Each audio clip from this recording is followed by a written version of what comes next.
Well, hello, everybody. Welcome to the Own Your Career podcast. I am your host, Andy Storch, and I'm excited that you're joining me today for this live interview I'm recording with Ricklyn Woods. We're going to be talking all about pivoting in your career, as well as creating a really great and compelling resume.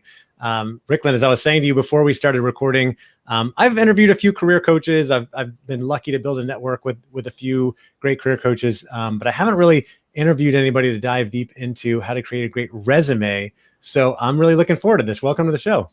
Thank you so much for having me, Andy. I've been looking forward to this, and I love all things resume. So this is going to be a good conversation. Well, all things career and resumes. Yeah, I'm glad you do. I'm glad somebody does. Because it's funny, like as I've moved more into the career space and people reach out and see me as a bit of a mentor, someone they can ask questions. Sometimes people ask me like, "Can you look at my resume?" And I'm kind of like, I'll look at it, but honestly, like I haven't put a resume together in like 15 years. So, I would rather refer you to an expert.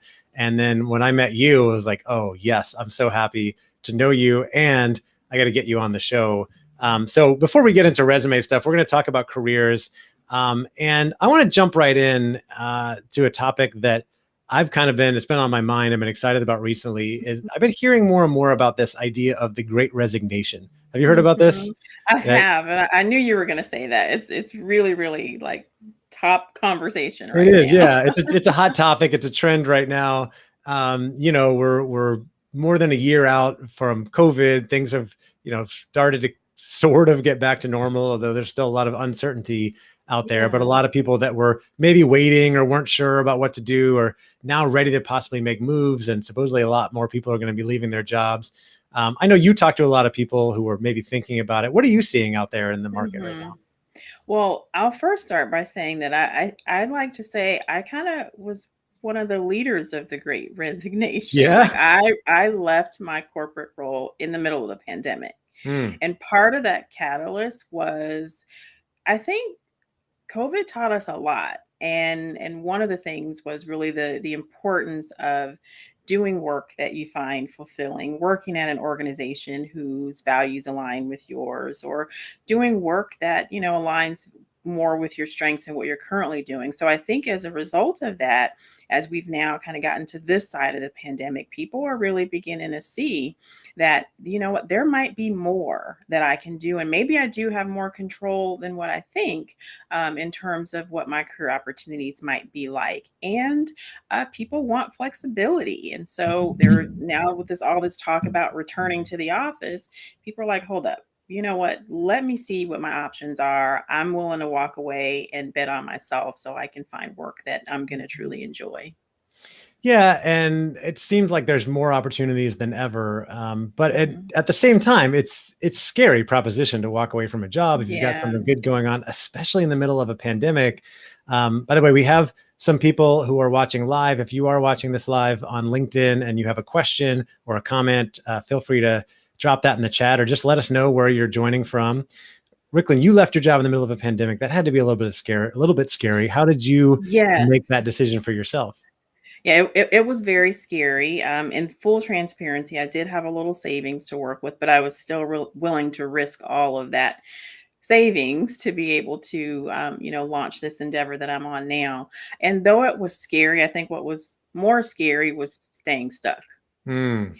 and looking ahead, going, okay, if I'm in the same situation 12 months from now, working at an organization that I'm not feeling really good about, working with a leader that I'm not growing with, I think the risk of that was actually more scary than, stepping out, taking this leap of faith. Yeah, I've talked about that with people in the past, and one of the things that drives me to do scary things all the time is, I look at it and I'm like, oh, this is really scary. I don't know if I want to do this. What if I fail? And then I just think about my future self, right? And like getting to the Hmm. end and looking back and going, what am I going to regret? Am I going to wish that I took Hmm. that chance, even if I fail, or am I going to be glad that I played it safe? And for me, I Yeah. usually my future self tells me like, yeah, go for it. Like, let's Yeah. try everything we can. Like, you can always go get another job, right? Yeah, and I am, what would be considered midlife. So I think that played a part too when you're looking at, well, I've only have X amount of years left to work. Do I really Mm, want to be spending those years still building someone else's empire, or just not really leaning into what I'm good at? And most of the clients that I work with are between the ages of, say, 35 to 50. And many clients come to me at this place where you know what, I know I'm meant to do more. I want to do mm. more. And like, it's like at this now or never kind of moment Yeah. when you're at this midpoint of life and at kind of the latter stages of your career. So I am having clients reach out to me really on the fence about, should I walk away, kind Hmm. of wanting to just bounce those ideas. Honestly, now that I'm thinking about it, probably the last several consultations I have been from people who are on that fence about being part of the Mm. Great Resignation. Yeah. Okay. Well, let's jump in there. That was the next question I was going to ask you. We probably have some people Mhm. listening who are on that fence. They're like, my job is okay. It's paying the bills, and I might be able to move up here, but I've been thinking about doing something else, or I feel like there might be more out there for me. How do you help people when you do that consultation? How do you help people weigh that options and make a decision? Yeah, I really try to help people get clear about what their values and what their priorities are, because oftentimes when you think about a job, you almost always think of it as a means to an end, right? I'm going to work, I'm going to get a check, and that's pretty much it. But there's so much more that goes into it than that, so in terms of your personal goals, if someone's looking to get into leadership, if someone's looking to leverage their strengths and they want to do more work that's more aligned with who they are. So for example, I had a conversation with someone yesterday who was feeling that at this point in her career, she was doing more administrative work than what she really enjoys. She really enjoys more problem solving, more strategic type of work. And Mm, so I really help my clients get clear about what's most important and the type of impact they want to make. And I really encourage them to um, come up with, and we can do that, to do this together, come up with a strategic plan for achieving that goal. I really try to encourage them, like your book is titled, to take ownership of their yeah. career. Like, the company's probably not going to change, your manager may not change, Right. but the one thing you can control is you and what you choose to do with your life and with your career. So I really try to give my clients permission to Mm, pursue that which they believe is going to set their soul on fire. So that thing yeah. that you believe you're meant to do, that thing that you enjoy doing. Also do some assessments with clients to really help them Mm, identify what their strengths are, and then help them to visualize and imagine that, and what would that look like if you could do that type of work. So I first give them permission that it's okay for you to not want to work there anymore. Don't feel guilty about that.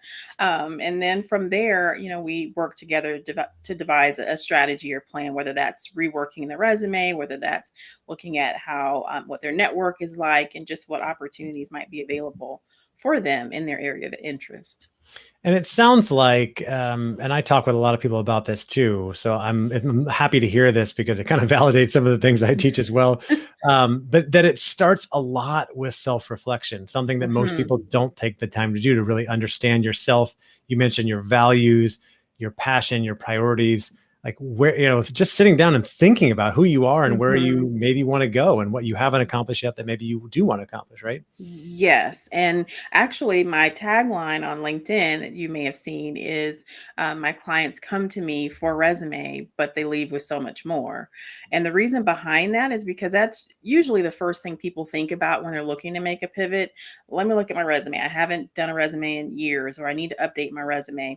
And I often get people to pause. Like, I get it. And we're going to talk about your resume, but let's put your resume to the side for a minute, because we've got to do, like you mentioned, kind of that self-reflection, that self-awareness. We've got to get a roadmap for where you're going and what you want that resume to be able to do for you. And we can't do that until we get some clarity about your direction. Yep, absolutely. So people are coming to you. I makes so much sense, right? They're coming to you and Mhm. saying, "Hey, can you help me with my resume?" And you're like, "Well, hold up. What do you really want to do, and what do you want your resume to do for you?" So it kind of, you got to start with really figuring out who you are and where you want to go.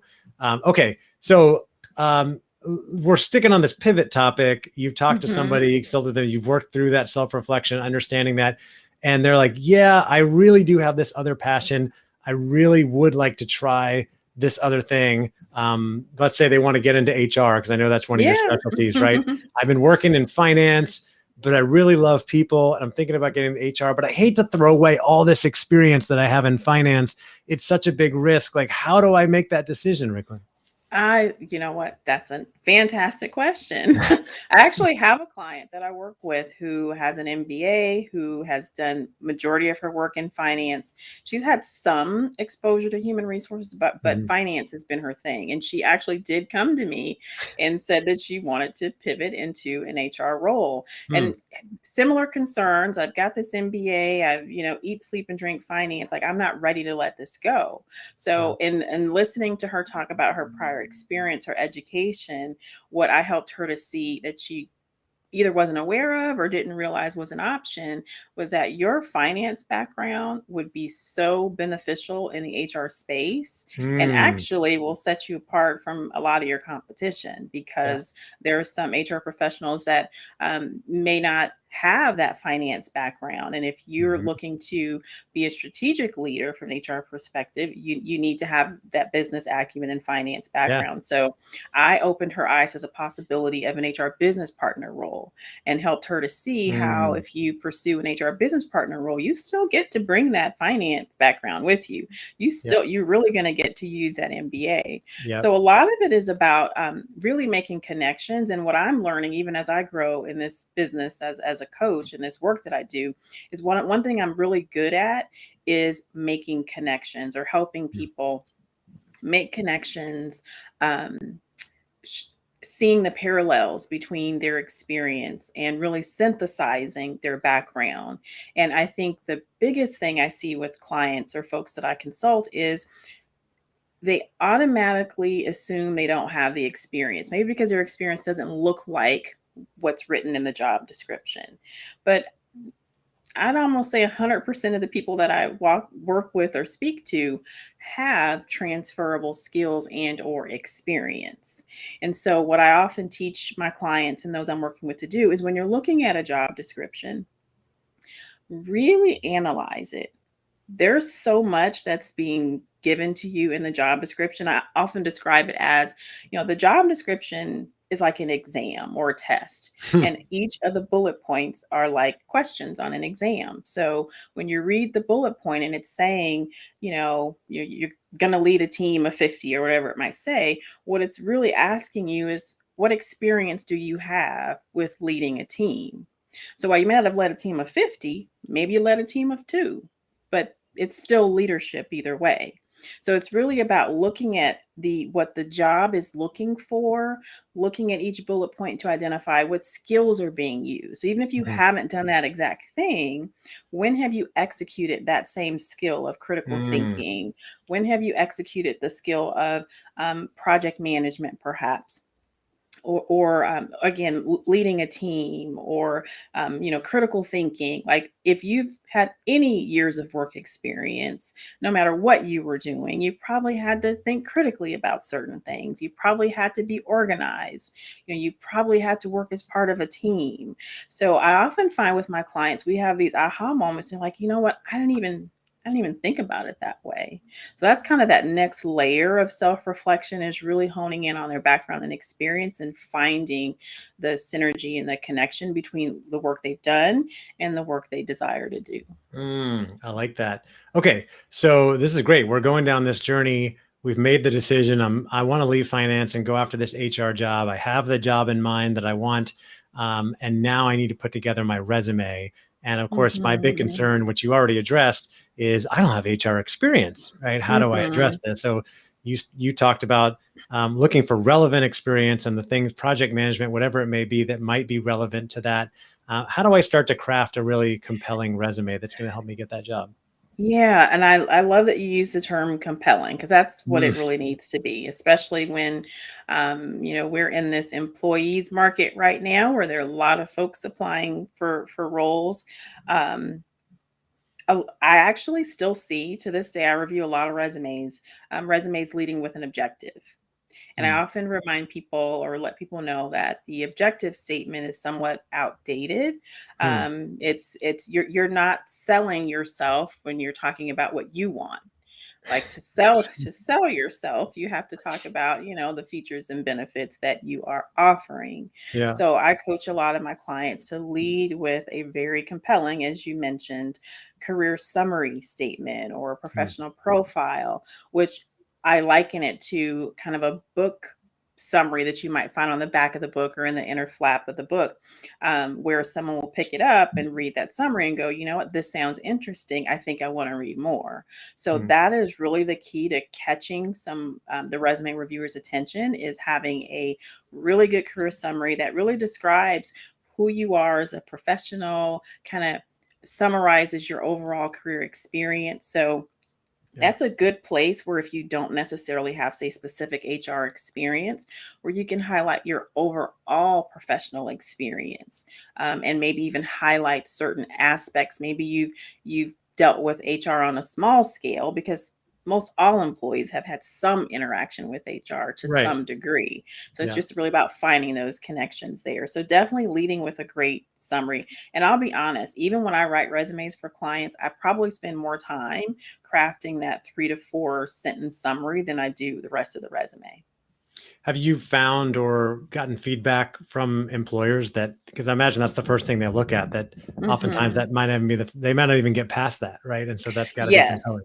Yes, and I've Kind of I've like a had headline on conversations LinkedIn, with right? other. Yes, same thing. Like, what do you have to offer, and why should I care? It's kind of like Mhm. kind of like what that's about. And so I have lots of recruiters that I'm connected with in my network, and I've heard feedback from many of them that, you really do. They talk about the 6 to 7 second review, which is pretty consistent. And that's a first pass. If you don't catch their attention within 6 to 7 seconds, then they're not going to get to the rest of it. So really what you have on the first top half of your resume is what I focus a lot of energy on when I'm writing a resume for someone, and what I recommend, because you don't have a lot of time to catch their attention. But if you get them within that first half, more than Yeah. likely they'll keep reading.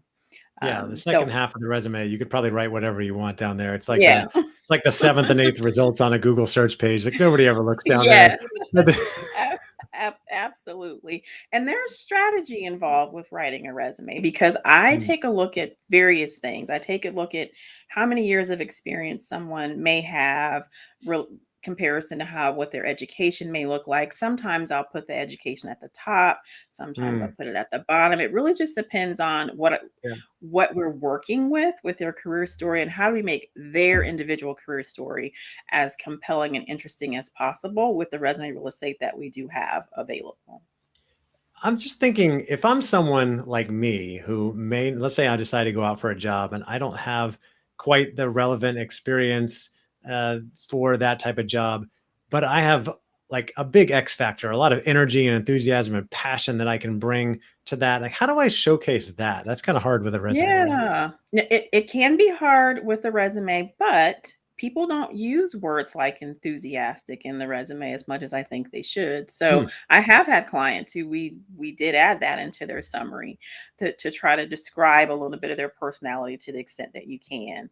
I don't spend a lot of effort on cover letters, but that is another way. So when you are making a pivot, it may make sense, depending on the experience you do have, to include a cover letter so you can tell more of your story from a first person perspective. The other thing that goes without saying, you have to have a kind of a comprehensive strategic plan. It's not going to be just your resume that's going to get you in the door. Also, you're going to have to do some networking, relationship building. So when you talk about, your assets such as your personality, Mhm. that's going to help you most on the networking side of things. Like I've Yeah. I've had heard stories and had clients who landed a role really because of their personality, and because they wrote the likability factor. And Yep. um That would be me. but it's true. Like while your resume is important, I won't ever discount that.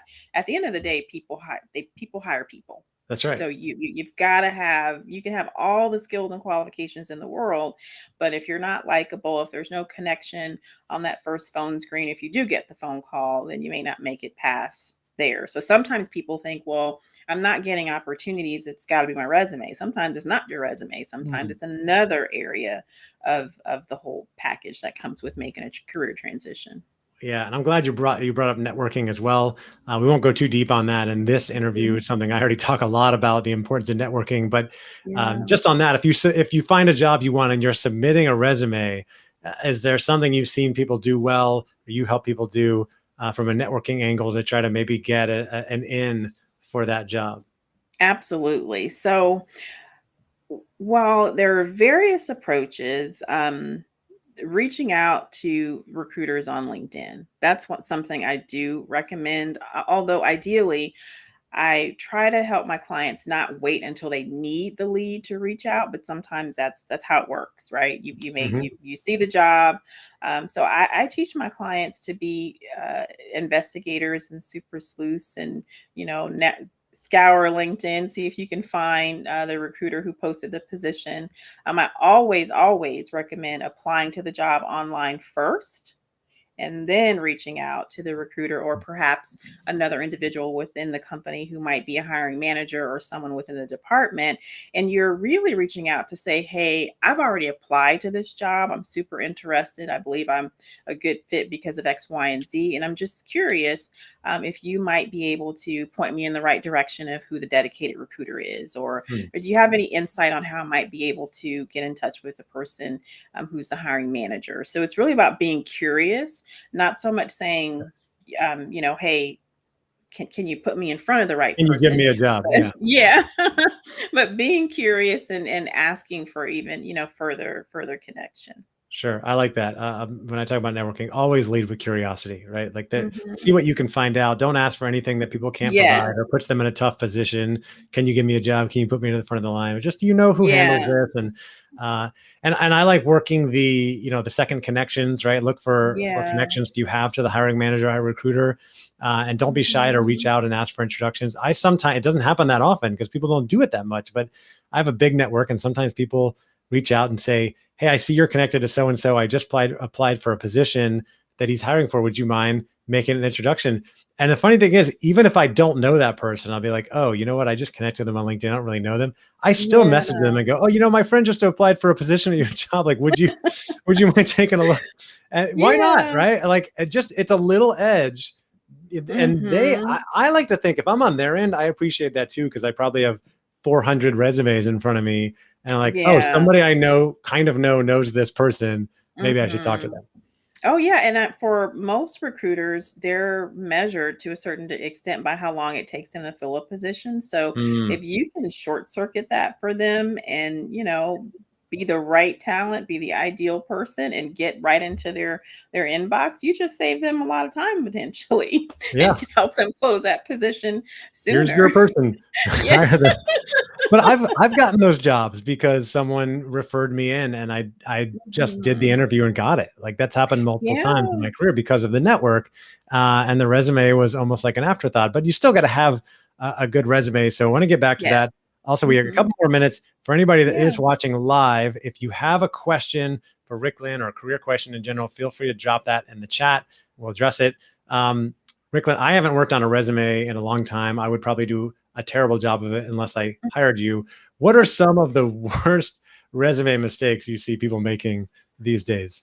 Number one would be the resume is too long. And I think it's just because of the way we were taught about resumes early on, but I see people treat resumes like a career transcript. It's every job they've ever had, every task they've ever done, every award they've ever gotten. And sometimes when giving feedback, it's a little bit sensitive because people don't want to diminish, all the work that they've done or the awards that they've won. So when you tell somebody you're going to need to figure out how to scale that back, they're like, well, what do you mean? Like, this is who I am. And then there's the other part of it. There's this idea that the more I have on my resume, the more qualified I'll appear. The more impressive it is, right? Yeah. Yes. And I have to let people know that that's not the case. Like, what you're writing this for someone, for a human reader, not just the robot. Then that's a whole nother discussion talking about that tracking system. But that would be the biggest mistake. Resume is too long. The other piece would be very task-driven resumes, not really focusing on impact. So they read like a job description. And so that just doesn't show how you add value to an organization. So there's that. And then I would say the last thing that I see more than anything is too much of a focus on trying to stand out with design. I actually, and I've heard this from other recruiters, like even though we're in 2021, a simple black and white Right. resume does work fine. What we're looking for is the content that's going to be relevant to the job I'm looking to fill. And if you can do that, then you don't need all the extra bells and whistles and pretty font and colors Yeah. and things like that. Unless you're applying for a graphic designer position, Yeah. then by all means showcase your skills, right? What you could do. That's interesting. And the second thing you talked about there was, you know, a lot of people just put their whole job description. And I love those that are like, it makes me cringe, like responsible for X, Y, Z. Yes. And like, I get to see myself as a hiring manager, like, I don't care what you're responsible for. What did you actually do? What did you do? You got everything done. So the one lesson I remember when I was in business school and I went to career services and went to like a resume class was to focus on achievements and results over responsibilities. Is that still true today? That is very true today. And it's interesting because a lot of people just don't think in those terms. I find that most people I talk to, they discount the value of what they do. And I think it's because it's just so routine. I do this every day. I could do it with my eyes closed.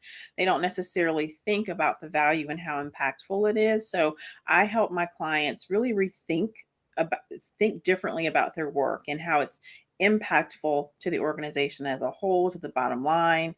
And I just find so many people don't think about their work that way. They think of it as task oriented versus actually impactful. I love it. So much value here.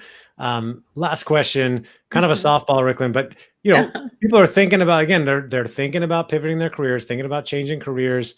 I think going after that next job, applying for jobs, creating a resume, always kind of feels like something I should be able to do myself. And yet most of us don't really know how to do it. So why should people hire a career coach, resume writer, and how do they find the right one? Obviously, you know, I would love for them to go talk to you, but you know, there's lots of people out there.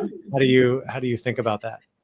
That's a really good question. And I think in terms of when you should seek help, is one of the things you talk about in your book that I actually think is really wise is just there's so many people you can seek help from. It doesn't necessarily just have to be a career coach. So I want to make sure and people know that too. There are other people you can reach out to for support. But in particular, when to reach out to a career coach, one, I think just when maybe you've tried it. You've applied for jobs, you're not getting the results. Normally people come to me because they've tried it themselves first, and they weren't getting the results that they wanted, and then they were interested in working with me. If you've already done a pretty good self-assessment and you know that you're not resume writing is not your thing, and it shouldn't be because that's not what you do for a living, there's nothing wrong, and you should seek support and someone who can help you with that and streamline that process for you. And career coaches most of us have access to recruiters, and our networks are pretty broad. So that's another reason why you may want to work with a career coach, just to, you get to take advantage of your career coach's network. So there's some benefit there as well. And when choosing one, it's really about aligning with someone who resonates with you. And I posted this on LinkedIn just the other day. Like, it doesn't have to be me. Anyone who their content resonates with you, find out what they offer within their coaching packages, and if it aligns with what you believe you need to achieve your goal. Definitely testimonials, look at those recommendations on LinkedIn because they do matter and they're meaningful.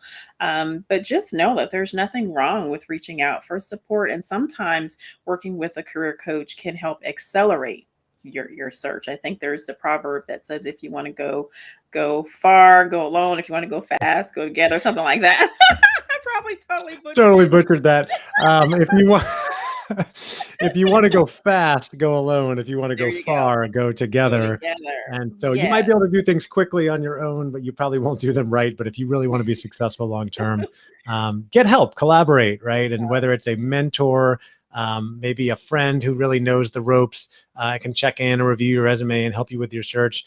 But I'm really a big fan of investing in yourself. I found it later in my career, but I'm always hiring coaches and mentors and joining groups, membership communities and things that I know are going to help me up my game. And if I was looking, so I'm an entrepreneur and I hire coaches to help me build my business. But if I'm looking for another job, I'm going and hiring a career coach, someone who knows exactly how to go get the right job. Because I mean, that's a huge deal when you change jobs or change your career, not just the salary and benefits, but the role that you're in and how rewarding it is, and getting something that aligns with where you want to go.